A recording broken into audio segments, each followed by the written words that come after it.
Bible कहती है आज के दिन जीसस क्राइस्ट ने अपने चेलों के साथ आखिरी भोज लिया था। थर्सडे वाले दिन ये सेवकाई थर्सडे शुरू हुई थी 2008 में, 7 में 8 में, और उसके बाद इसकी शुरुआत फिर संडे मिनिस्ट्री में हुई थी। मेरा ये बिलीव है कि आज जो वर्ड आप सुनेंगे आपके कान खुल जाएंगे और शैतान चला जाएगा। बाइबल कहती प्रभु यीशु मसीह ने अपने चेलों के पांवों को धोया और यीशु मसीह ने कहा मनुष्य का पुत्र सेवा करवाने के लिए नहीं बल्कि करने के लिए आया है। और अगर आपको यह बात मालूम हो कि अगर आपको अपनी लाइफ में जीतना है, क्योंकि परमेश्वर ने आपको जीतने के लिए बुलाया है। कुछ लोग पैसे में संपूर्ण हो जाते हैं, पैसा कमा लेते हैं, लेकिन फैमिली फेलियर है उनकी लाइफ में, उनके बच्चों की लाइफ में, उनके फैमिली के लाइफ में, हस्बैंड वाइफ के रिलेशनशिप में, सेहत में, अन्य चीजों में वो फेलियर में हैं, वो असफलता में हैं, क्योंकि उन्हें ये बात मालूम नहीं कि परमेश्वर ने अगर इंसान को बनाया है तो उसने सफल होने का एक ही तरीका बनाया है। जीसस क्राइस्ट इसीलिए अपने चेलों को ये बार बार मैसेज दे रहे थे कि तुम सेवा करवाने के लिए नहीं करने के लिए आए हो, क्योंकि परमेश्वर उनको ये बता रहे थे कि जो सफलता परमेश्वर यहोवा ने तुम्हारे लिए चुनी और रखी है वो सिर्फ तुम परमेश्वर के तरीकों से ही ले सकते हो। आपको साउंड समझ आ रहा है सबको?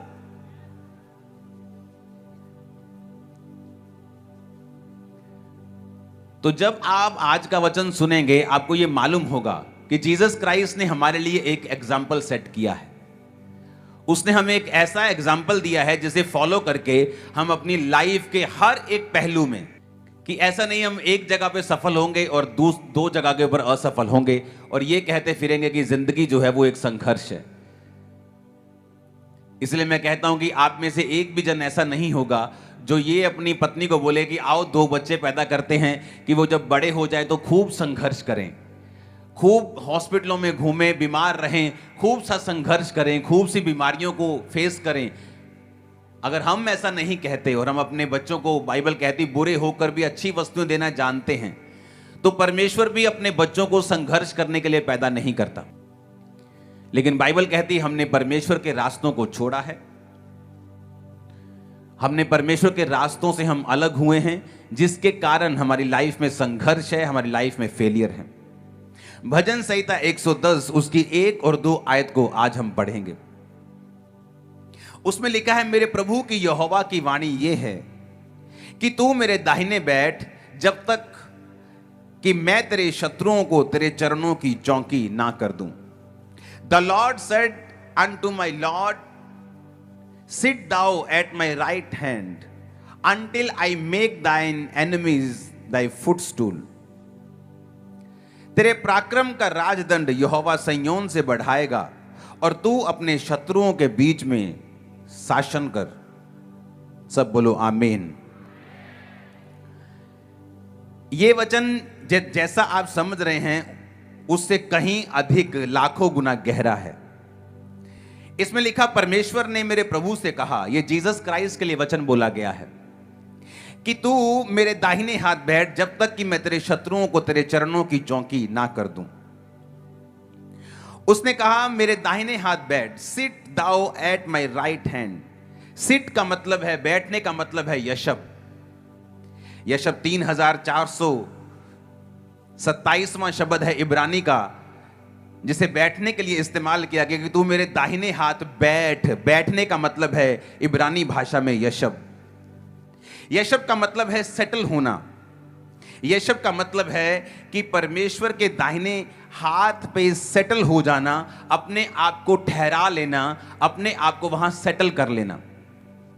एक होता है कि आपके मन में डाउट है कि पता नहीं परमेश्वर ने मेरा काम करना है कि नहीं करना, क्या मैं पवित्रताई में जीऊं या ना जीऊं, क्या मुझे और भी जगह जाना चाहिए, क्या मुझे और भी विकल्प खोजने चाहिए कि नहीं खोजने चाहिए। यह वचन उन लोगों के लिए नहीं है। परमेश्वर ने कहा सिट, मेरे दाहिने हाथ बैठ जा। Sit thou at my right hand.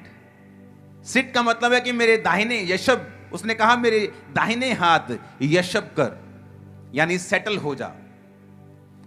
दाहिने हाथ का मतलब क्या है? यह शब्द का मतलब है कि टू रिमेन सेटल, अपने आप को सेटल कर लेना, अपने आप को बांध लेना,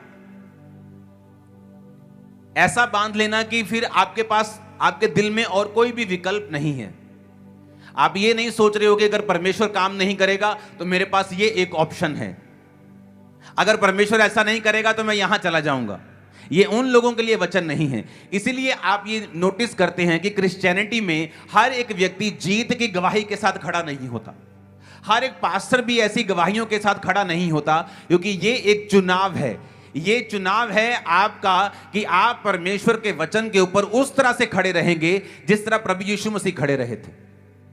प्रभु यीशु मसीह को कहा गया था कि मैं तुम्हें भेजता हूं, तो प्रभु यीशु मसीह ने कहा जिस तरह पिता मुझे भेजता है मैं तुम्हें भेजता हूं।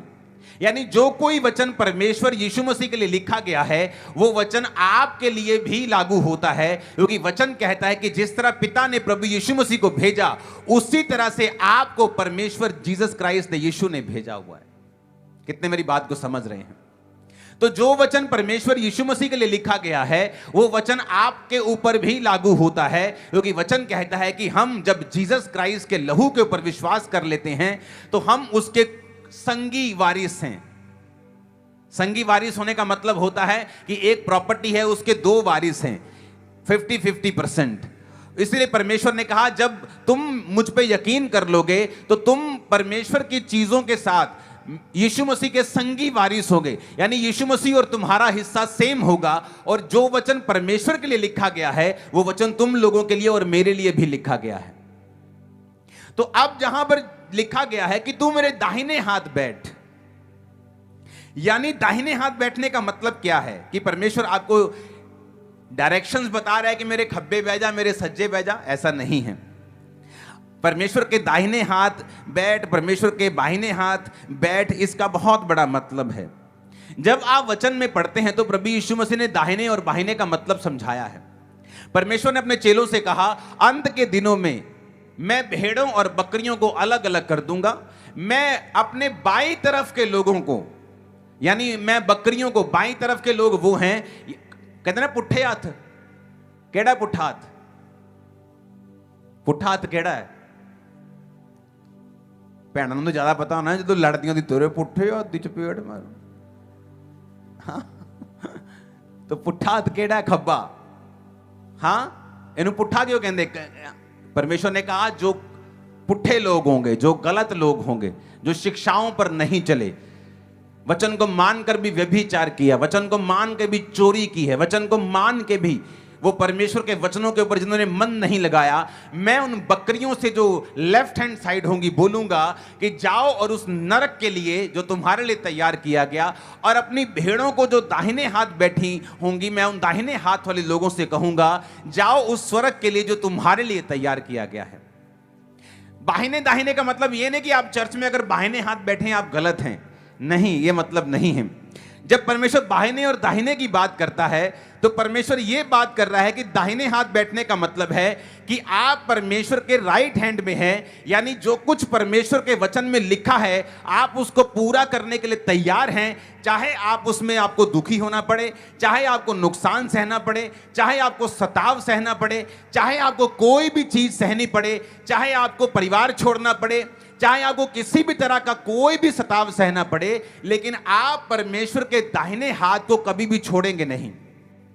उसने कहा मेरे दाहिने हाथ, यानी जो मैं तुझसे कह रहा हूं उस राइट जगह के ऊपर तू बैठ जा, यशब कर। यशब का मतलब है to tarry, to remain, settle होना। यानी जो कुछ परमेश्वर के वचन में लिखा है कि सही है वहां सेटल हो जाना, वहां पर खड़े हो जाना, वहां पर शादी कर लेना, आप बोल सकते हो, वहां पे सेट हो जाना कि अब मैं, लोग बोलते नहीं जी मैं तो अब कनाडा सेट हो गया, मैं तो इंडिया के बारे में सोच भी नहीं सकता हूं, मैं तो फॉरेन चला गया, मैं तो यहां आता हूं मेरे को मिट्टी फील होती, लोग ऐसा बोलते हैं। मैं तो यहां की गर्मी अब फील नहीं कर सकता है, यहां की गर्मी मुझे सहन नहीं होती, लोग ऐसा बोलते हैं, मैं वहां सेटल हो गया हूं। तो परमेश्वर ने कहा मेरे दाहिने हाथ अगर तू सेटल हो जाए, क्यों सेटल हो जाए? जब तक मैं तेरे शत्रुओं को तेरे चरणों की चौकी ना कर दूं। वो शत्रु आपकी बीमारी हो सकता है, वो शत्रु, वो श्राप हो सकता है जो पीढ़ियों दर पीढ़ी आपका आपका पीछा करता है। आपकी नानी आपके नाना के साथ लड़ती रही, कभी डाइवोर्स हो गया, कभी डाइवोर्स होने तक बात हो गई। आपकी मम्मी की लाइफ में ये कर्स रहा। अब बेटी बहुत सुंदर है, पढ़ी लिखी है, पर उसकी लाइफ में सेम कर्स फॉलो कर रहा है। वो भी एक शत्रु है। बीमारी एक शत्रु है, डर एक शत्रु है। परमेश्वर ने कहा अगर तू मेरे दाहिने हाथ सेटल हो जाएगा, सेटल होने का मतलब कि तू सोचेगा नहीं, तेरे दिमाग में दो चित्ता नहीं तू होगा कि मैं बैठूं, मैं पवित्रताई में चलूं या मैं अपने हिसाब से। अगर ऐसा दिमाग तेरा नहीं है, तू सेटल हो चुका है कि मैं बपतिस्मा लूं कि ना लूं, अभी मैं देख लेता हूं, अभी देखता हूं कि परमेश्वर क्या करता है, अब मैं कुछ और सुन लेता हूं। परमेश्वर ने कहा ऐसे लोग नहीं जो सेटल हो चुके हैं, उन्होंने अपने आप को सेटल कर लिया कि मैं परमेश्वर के दाहिने हाथ पे यशब यानी जो कुर्सी विश्वासी की परमेश्वर मुझे सौंपेगा, अब मैं उसे छोड़ूंगा नहीं। परमेश्वर ने कहा अगर तेरा विचार ऐसा बन चुका है तो तू मेरे दाहिने हाथ बैठ, जब तक मैं तेरे शत्रुओं को तेरे चरणों की चौकी ना कर दूं। तुम्हारी बीमारी तुम्हारे पांव के नीचे होगी, तुम्हारा डर तुम्हारे पांव के, और वो उसका सही प्लेस है, और वही उसका सही प्लेस है। मैंने कहा जब तक राजा यहोवा के अधीन रहते थे, उनके शत्रु उनके पांव के नीचे रहते थे। जब वो यहोवा से मुख फेर लेते थे और व्यभिचार में और अपने अलग अलग देवताओं की उपासना में चले जाते थे, तो वचन कहता है कि शत्रुओं का जो पैर था वो उनके सिरों के ऊपर आता था, जबकि शत्रुओं का के सिर के ऊपर उनका पैर होना चाहिए था। क्यों? क्योंकि वचन पूरा होता है, वचन पूरा होता है। जब आप भजन संहिता 106 और उसकी 41 आयत में पढ़ते हैं, तब लिखा, तब उसने उनको अन्य जातियों के वश में कर दिया और उनके बैरियों ने उन पर प्रभुता की, उनके शत्रुओं ने उन पर अंधेर किया और वे उनके हाथ तले दब गए। ये तब की बात है जब इजरायली परमेश्वर के विरुद्ध हो गए, तो बाइबल कहती परमेश्वर ने उन्हें अन्य जातियों के वश में कर दिया। जबकि वचन ये कहता है, परमेश्वर ने कहा था कि मैं तुम्हें सब जातियों में से श्रेष्ठ बनाऊंगा। आप जानते हैं परमेश्वर बदला नहीं, वो कहता मैं युगानुयुग एक सा रहने वाला परमेश्वर हूं। क्यों परमेश्वर कहता है कि मैं मैंने तुम निकम्मे को, मैंने तुम्हें निर्बल को क्यों चुन लिया? ताकि तुम्हें एक एग्जाम्पल बना सकूं, और जो अपने आप को मजबूत समझते हैं तुम्हें इतना मजबूत कर सकूं कि वो भी लज्जित हो जाएं कि परमेश्वर ने कमजोर को चुन के हमारे सिर के ऊपर बिठा दिया है। आज भी उसकी यही योजना है।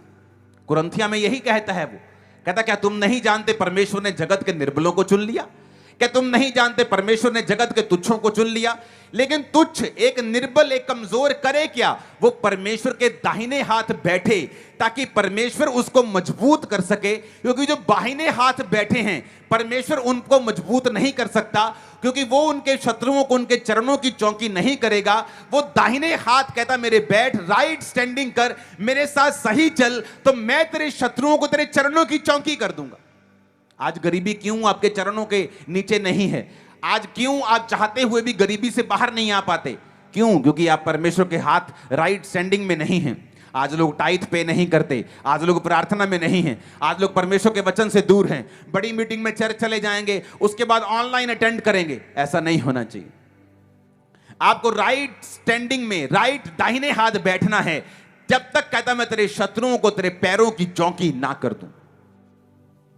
जबकि वचन कहता है कि मैं तुम्हें अन्य जातियों में से श्रेष्ठ करूंगा, सब जातियों में मैं तुम्हें सिर बनाऊंगा, मैं तुम्हें पूंछ नहीं ठहराऊंगा। तो वचन यहां पे कहता है कि उन्हें अन्य जातियों के परमेश्वर ने उन्हें वश में कर दिया, उनके बैरियों ने उन पे प्रभुता की, शत्रुओं ने अंधेर किया, वे उसके हाथ के नीचे दब गए।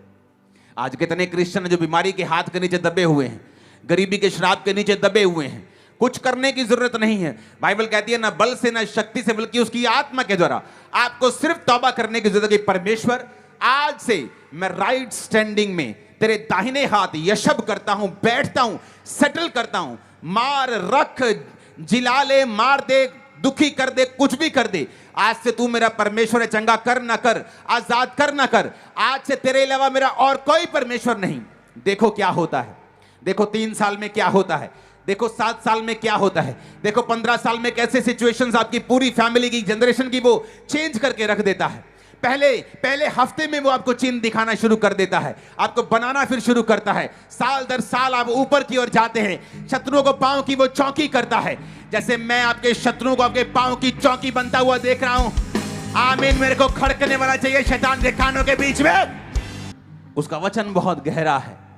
उसने कहा, यशब एट माई राइट हैंड, मेरे दाहिने हाथ तू बैठ जा। हालेलुया। दाहिने का मतलब है इब्रानी भाषा के 3225वां शब्द यामीन, कि दाहिने हाथ बैठ, जो मैं कह रहा हूं वो कर। आगे लिखा है, तेरे पराक्रम का राजदंड यहोवा सिय्योन से बढ़ाएगा। तू अपने शत्रुओं के बीच में शासन कर। उसने ये नहीं कहा तू अपने शत्रुओं के बीच में सरवाइव कर, अपने शत्रुओं के बीच में तेरी जिंदगी कट जाएगी। उसने कहा तू शासन करेगा, रूल करेगा। उसने कहा तू तेरे पराक्रम का राजदंड, the Lord shall send the rod of thy strength out of Zion. उसने कहा तेरे पराक्रम का राजदंड यहोवा सिय्योन से बढ़ाएगा। हिंदी में थोड़ा सा ट्रांसलेशन में परफेक्शन नहीं होती, इसलिए मैं इब्रानी भाषा आपके साथ लेकर बैठता हूं और इंग्लिश लेके बैठता हूं, पंजाबी लेके बैठता हूं, ताकि हम सारी भाषाओं को पढ़ के उसका निचोड़ निकाल सकें। The Lord shall send the rod of the strength. उसने कहा वो तुम्हारी जो स्ट्रेंथ वाली रॉड है ना, स्टाफ, लाठी, तुम्हारी ताकत की लाठी। मूसा के पास वो लाठी थी कि नहीं थी?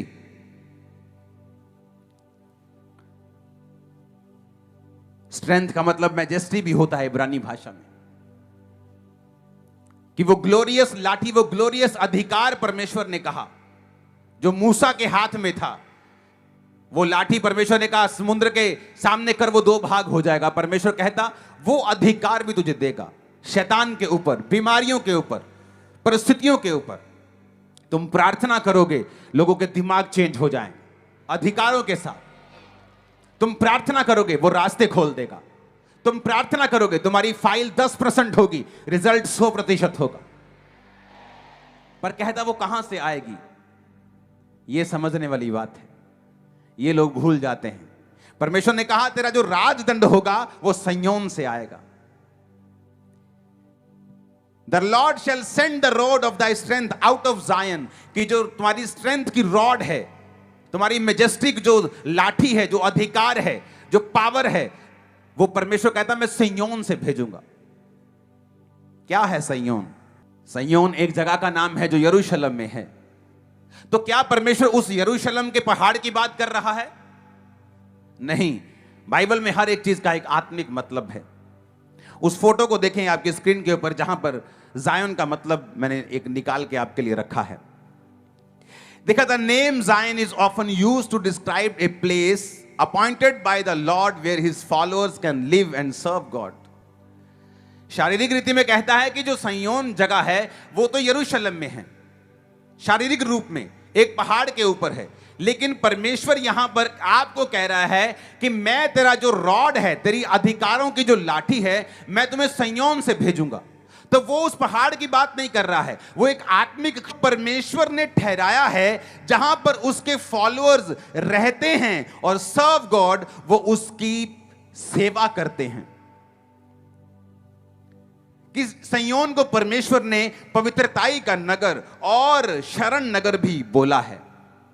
तो सिय्योन का मतलब यह है एक ऐसा स्थान जहां पर एक विश्वासी रहता है, एक ऐसा स्थान जहां पर वो परमेश्वर की सेवा करता है। यह एक आत्मिक क्षेत्र है, एक आत्मिक सिय्योन की परमेश्वर बात कर रहा है। जब आप फैसला करते हैं कि आज से मैं परमेश्वर के दाहिने हाथ बैठूंगा, या तो आप बाहिने हाथ बैठेंगे या दाहिने बैठेंगे, बीच में नहीं बैठ सकते, बीच में परमेश्वर है। या तो आप शैतान की ओर हैं या तो आप परमेश्वर की ओर हैं, या तो गलत है या सही है, न्यूट्रल नहीं हो सकते तुम। या तो तुम शैतान की सेवा कर रहे हो तो या परमेश्वर की कर रहे हो, या तो शैतान की बात मान रहे हो या परमेश्वर की मान रहे हो, तुम बीच में नहीं हो, बीच में परमेश्वर है, या तो इधर हो या इधर हो। तो परमेश्वर ने क्या कहा? परमेश्वर ने कहा अगर तुम दाहिने हाथ बैठे हो, अगर तुम राइट स्टैंडिंग में हो, तुम वही कर रहे हो जो मैं तुम्हें कह रहा हूं, और तुम दाहिने हाथ में सेटल हो चुके हो, ये नहीं कि तुम टेम्परेरी वहां पे आए और देख रहे हो, मन तुम्हारा अभी भी विचलित है, मैं प्रेयर करूं कि ना करूं, मैं पवित्रताई में चलूं कि ना चलूं, मैं यहोवा के वचन पे चलूं ना चलूं, मेरा एमएलए क्या कहेगा, मेरा सरपंच क्या कहेगा, मेरी भुआ क्या कहेगी। अगर आप सेटल नहीं हुए उस जगह के ऊपर, तो ये वचन फिर आपके लिए नहीं है। परमेश्वर ने कहा जो दाहिने हाथ सेटल हो चुके हैं, मन बना लिया कि जीऊं मरूं खाऊं पीऊं कैसे भी खुदा रखे, मैं यहीं अब सेटल हो चुका हूं, मैं उसके वचन को पूरा करना नहीं छोड़ूंगा, कोई मेरी तलवार भी रख देगा तो मैं फिर परमेश्वर का ही हूं। अगर तुम इस तरह के बन चुके हो तो परमेश्वर ने कहा वो तुम्हारे शत्रुओं को क्या करेगा? तुम्हारे पांवों की चौकी कर देगा। और सेकंड कहा फिर जब तुम राइट जगह पे आ जाओगे, अपने आप को सेटल कर लोगे, फिर क्या होगा? फिर कहता कि जब तुम एक जगह सेटल, आत्मा में सेटल हो जाते हो, जैसे मैं आत्मा में अगर सेटल हो गया, मैंने अपना मन बना लिया कि मैं पवित्रताई में, मैं प्रार्थना में चलूंगा, मैं फास्टिंग करूंगा, मैं डरूंगा नहीं, मैं घबराऊंगा नहीं। 2007-6 में बहुत विरोध होता था, रिश्तेदारों के द्वारा, घर के द्वारा, पास्टर्स, हर बंदा विरोध करता था। तो क्या फैसला किया कि नहीं, मैं खुदा के साथ राइट स्टैंडिंग छोड़ूंगा नहीं, मैं खुदा के साथ ही रहना छोड़ूंगा नहीं, मैं उसी के साथ साथ रहूंगा, मैं परमेश्वर के साथ ही खड़ा रहूंगा। आप नहीं जानते एक विश्वासी को बड़ी अजीब परिस्थिति को सामना करना पड़ता है। 2007 में जब ये मैंने सेवा स्टार्ट करनी थी तो बहुत से पास्टर्स मेरे खिलाफ थे। उन्होंने एक कमेटी बिठाई कि इसको बुलाओ और इसको एम्बैरेस करने के लिए। जब मुझे बुलाया गया वहां पे तो उन्होंने कहा आओ जी आपसे बात करनी है। तो मुझे इस तरह से लिया जाता जैसे मैं कोई गुनाहगार होता हूं। तो मैं मन में सोचता कि जब मैं गुनाहगार था, जब मैं ईसाइयों का विरोध करता था, शराब पीता था, पाप करता था, तब तो मैं लोगों के लिए अच्छा था। अब जब मैं पाप छोड़ के बपतिस्मा ले लिया, नशे छोड़ दिए और मैं सेवा कर रहा हूं, बिना किसी लालच के कर रहा हूं, कोई गलत काम नहीं, कोई व्यभिचार नहीं, 6-6, 8-8 घंटे मेरी प्रार्थना होती थी। तो ये क्या नॉनसेंस है कि आज हो जी तुमसे बात करनी। तो मैं बड़ा कई बार खिंचता भी था स्पिरिट में, लेकिन वचन पूरा होता है। तो मुझे बुलाया गया, वहां पे सब लोग इकट्ठे थे, जो दोष लगाने वाला था या लगाने वाली थी वो भी वहां पे थी। तो उन्होंने कहा ठीक है जी, आप अपनी अपनी बात दोनों बताओ क्या चीज है। तो मैं अपनी टीम 2-4 लोगों को लेके गया था। मैंने कहा तुम मेरे लिए प्रार्थना करना, और सारी रात मैं प्रार्थना करके गया। आप इमेजिन करो परमेश्वर का वचन कैसे पूरा हुआ। जब उस बंदे को बोला गया या औरत जो भी वो था, वो बोला गया कि चल खड़ा होके अपने दोष बता, क्या तू चाहता है। आप इमेजिन करना, वो इतना चालाक इंसान है। मैंने इस धरती के ऊपर बहुत कम लोग इतने शारीरिक रूप से चालाक देखे हैं। मैं बोलता कि मैं तेरी चालाकी को मैच नहीं कर सकता, लेकिन कई बार वो बुद्धि शैतानी होती है, और जो आपके अंदर बुद्धि होती है वो नुकसान पहुंचाने वाली नहीं होती, बल्कि परमेश्वरीय होती है। लेकिन जो परमेश्वरी बुद्धि होती है वो हमेशा जीतती है। जब वो बंदा शख्स खड़ा हुआ और उसने जब बोलना शुरू किया, वो ब्लैंक हो गया, जैसे किसी के दिमाग से कोई जैसे पेज नहीं हटा लेता, वो पेज ही हट गया उसका। उसको मालूम भी नहीं कि बोलना क्या है। वो भी हक्का बक्का या हक्का बक्की, खड़ा है या खड़ी, वो देख रहा है कि क्या बोलूं, भूल गया सारा कुछ, अरे क्या हुआ ये। और जब उन्होंने कहा ठीक है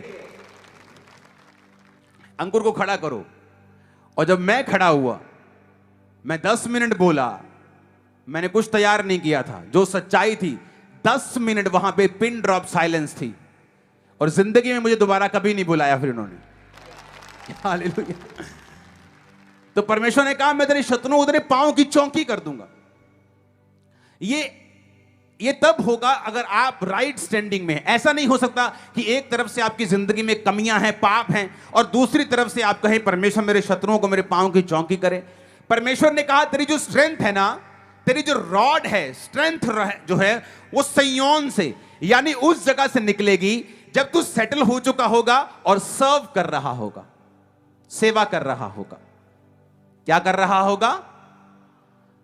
फिर से पढ़ेंगे उसको, जायन वाले वर्ड को। उसे कहा जायन एक ऐसा प्लेस है जहां उसके फॉलोअर्स रह सकते हैं, can live and serve God.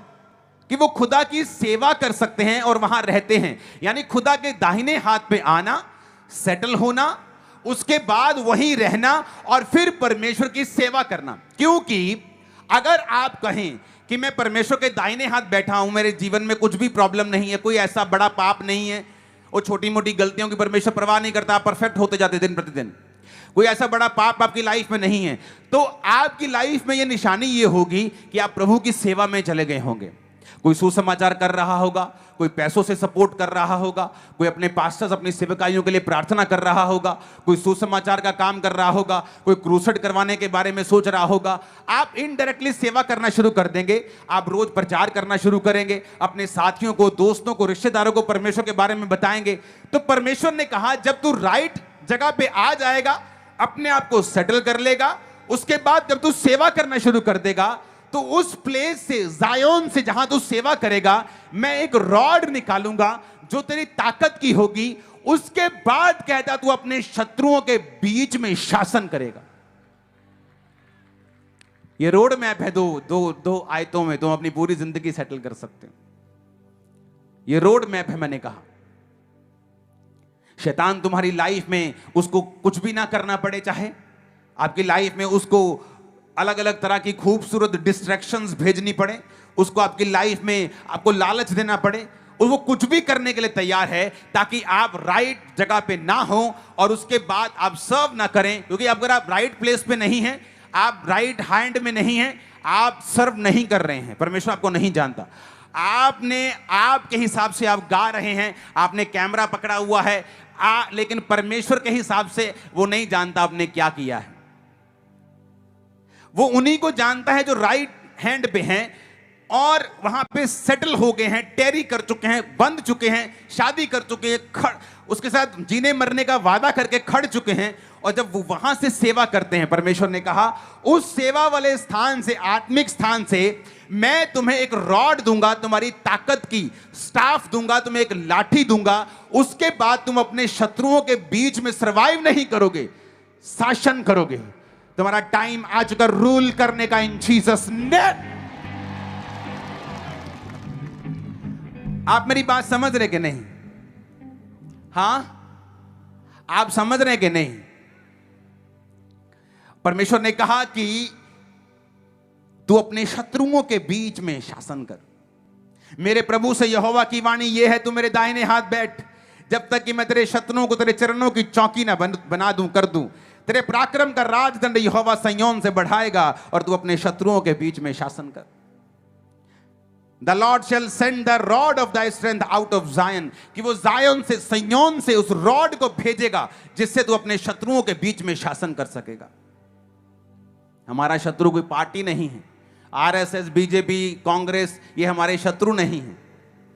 ये विरोध भी करे तब भी शत्रु नहीं, शैतान हमारा शत्रु है। बीमारियां, वो चीजें जो आपको प्रभु में जाने से रोकती हैं, हर वो व्यक्ति भी हो सकता है जो आपको उस डेस्टिनी को पूरा करने से रोकता है जिसके लिए आप पैदा हुए हैं। परमेश्वर ने कहा तू शासन करेगा, सरवाइव नहीं करेगा, तू रूल करेगा इन जीसस नेम। और ऐसी लाइफ देने के लिए परमेश्वर ने आपको बुलाया है। आप ऑटोमेटिकली चरणों की चौकी के इस वायदे से और राजदंड से और शत्रुओं के बीच में शासन करने से परे हो जाते हैं जब आप दाहिने हाथ को छोड़कर बाहिने हाथ में चले जाते हैं। आपके गले में फिर मोटा सा क्रॉस आपको बचा नहीं सकता, आपका आमीन हालेलुया बोला आपको बचा नहीं सकता, क्योंकि आपने उसके वचन को ब्रेक कर दिया है और तोड़ दिया है। परमेश्वर कहता है कि मैं अपने नाम से भी अधिक बड़ा महत्व मैं अपने वचन को देता हूं। अगर तुमने मेरे वचन को तोड़ दिया, तुमने मुझको तोड़ दिया। इसलिए जीसस क्राइस्ट के जितना खुश यहोवा को कोई नहीं कर सका, क्योंकि वचन कहता है कि जीसस क्राइस्ट ने वचनों से कभी भी गद्दारी नहीं की, वो वचनों को कंप्लीट करते रहे, पूरा करते रहे। हालेलुया। अब आपने देखना है कि मैं वचन पे चलना चाहता हूं कि नहीं। बाइबल स्टडी करें, रोज वचन को सुने, वचन को पढ़ें, उसकी प्रेजेंस में बने रहें, क्योंकि ये आपकी हेल्प करेगी पापों से बाहर आने के लिए। गलती करने के बाद खुदा की प्रेजेंस छोड़ देने से आप ओवरकम नहीं कर पाएंगे। अगर आप कमजोरी में भी हैं, आत्मिक किसी तरह की दुविधा में भी हैं, उसकी प्रेजेंस में बने रहें। पवित्र आत्मा आपको छुड़ा लेगा, उसका वचन एक दिन आपको छू जाएगा। और आप फैसला जब कर लेंगे, ठीक है आज से मैं राइट हैंड पे ही खड़ा रहूंगा, फिर कहता है शत्रुओं को तेरे पांव की चौकी तू नहीं करेगा, कौन करेगा? तेरा बाप करेगा, वह करूंगा, उसने कहा। हालेलुया। कहता फिर मैं करूंगा, तुझे कुछ करने की जरूरत नहीं, तू अपने शत्रुओं के बीच में शासन कर।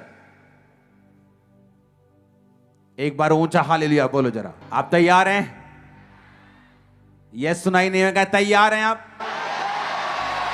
उसके वचन पे खड़े होने के लिए?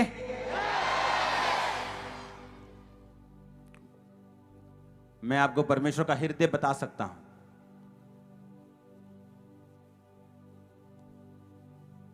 जैसे कोई बच्चा हो और अपने बाप को बोले कि मुझे एक गेम चाहिए या मुझे ये खिलौना चाहिए। सुबह उसका बाप घर से निकल पड़ा और शाम को एक फोन आता है उस बच्चे को कि मैंने तेरा खिलौना ले लिया है। आप जानते बच्चा एक्साइटेड होता है कि बाप जब घर में आएंगे पिताजी तो मुझे खिलौना देंगे। आपको पता है कि अगर बच्चा एक्साइटेड है तो बाप भी एक्साइटेड होता है उस बच्चे की खुशी को देखने के लिए। उसी तरह से परमेश्वर, आप नहीं जान सकते वो कितना एक्साइटेड रहता है कि काश आप उसके वचन पे खड़े हो जाएं और वो आपको उठा के एक एग्जाम्पल बना सके। इसलिए शैतान यूथ लोगों को धोखा देता है, उनको पाप में रखता है ताकि वो कभी एग्जाम्पल ना बन सके, हमेशा संघर्ष करे। और जब तक वो एक फैसला नहीं ले लेते,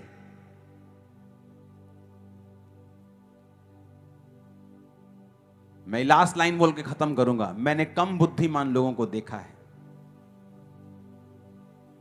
क्या बोला मैंने? शारीरिक रूप से बहुत कम बुद्धिमान लोग, मैं उन्हें जानता हूं पर्सनली। जब मैं उनके साथ बैठता हूं तो तौबा तौबा ही है, मतलब बहुत बुद्धि ठीक, बहुत ठीक ठाक है मतलब, लेकिन उन्होंने अपनी लाइफ में ग्रेट हाइट्स अचीव कर ली हैं पवित्रताई के कारण। सिर्फ पवित्रताई के कारण। पवित्रताई के कारण परमेश्वर की बुद्धि उनमें काम करती रही और उनको बचाती रही। और गरीबी के श्राप को तोड़कर वो आगे निकल गए। यह आपका फैसला होगा, वो थोपता नहीं है। ये दो लाइनें जिसको समझ आ जाएंगी, भजन संहिता 110 उसकी 1 और 2 आयत, ये एक रोड मैप है हमेशा विक्टोरियस लाइफ जीने का। God bless you all.